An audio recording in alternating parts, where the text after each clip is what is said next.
Hey everyone, what's going on? I'm Jonathan, also known as the Broke Dad.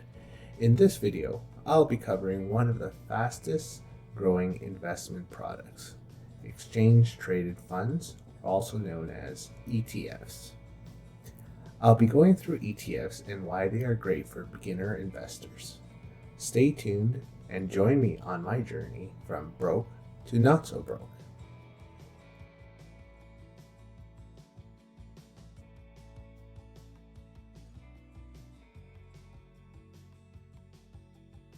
So, welcome back. What is an exchange traded fund, or more commonly known as an ETF? Exchange traded funds are bought and sold throughout the day like stocks. They can be structured to track anything from commodities to diverse collections of other securities.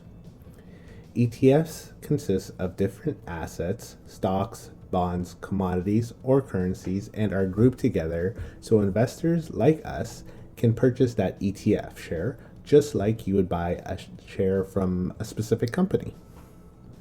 But now instead of owning just one share in a specific company, you now own a portion of shares in many different assets. ETFs are great for diversification. Basically, purchasing an ETF is like having a buffet. You get a little bit of this, a little bit of that, and at the end, you're usually left beyond satisfied. Let's look into some of the pros and cons of investing in ETFs. Some of the pros of investing into ETFs are access to many stocks across various industries. Risk management through diversification basically means because you are so widely diversified, your risk becomes a lot lower. If, for instance, one area or specific investment in that ETF doesn't do so well, there are multiple other investments that will not make that loss so relevant. And next thing is, even with the ETF, you're still able to focus on targeted industries. So for instance, if you want to invest into technology, there are ETFs specifically for that type of industry you're looking to invest in. Now, some of the cons of investing into ETFs are the single focus industries, like we were just talking about the technology. There's focus is ETFs are limited in diversification. So if that whole industry doesn't do so well, that whole ETF won't do so well. But if you have an ETF that has, say, 10% of in technology, 10% into finance, 10% into insurance, and so on, then if that technology side of that ETF doesn't do so well, the other two will average it out. And ETFs, there's usually a management fee. I'll go a little bit more into the ETF management fees further into the video. Let's look at one of the ETFs I plan to buy in a later video. I'll bring it up on the screen.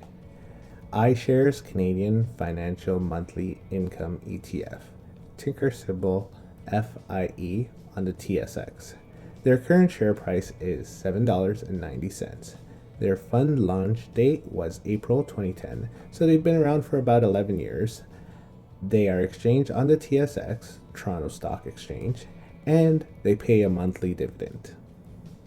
Now, FIE's top holdings are iShares S&P, TSX Canadian Holdings, iShare Canadian Corp Bond Index ETF, CIBC, RBC, TD Manulife, National Bank, Sun Life, Power Corp of Canada, and BMO. And that's just 84% of their top holdings. Now, some of their exposure, which means what sectors FIE is invested in. In banks, they're invested about 46%. Insurances, about 30%. Diversified financials, just under 9%. Energy, about 5%. And utilities, just over 4%. That sounds great. Now, ETFs are typically managed by an investment firm. FIE charges a management fee of 0.65%, and their management expense ratio is 0.89%. Now, you're probably asking, what does that all mean? Well, the management expense ratio includes the management fee, and all other costs associated with running the fund. So for instance, if you hold about $100 worth of FIE in your portfolio, you'll be charged an annual fee of 89 cents. It's not bad overall for owning such a diversified ETF, and on top of that, you'll be getting a monthly dividend payout. Now, these fees change as depending on which ETF you're invested into, so just make sure to look into that before investing into the ETF and then getting surprised by a management fee that you didn't expect.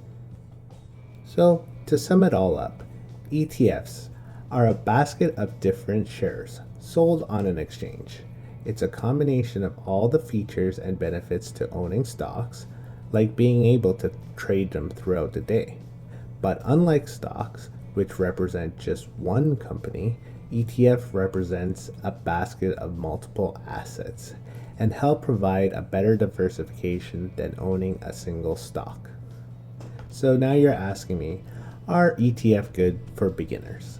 Well, yes, and not only for beginners. They provide a great amount of diversification and have a huge range of investment choices. ETFs are an increasingly popular product for traders and investors that capture a broad range of investments in a single security. So that's all for this video. Thank you for watching. I'd love to hear your comments on this video and check out my first video linked below. Don't forget to like and subscribe, and I'll see you in the next video.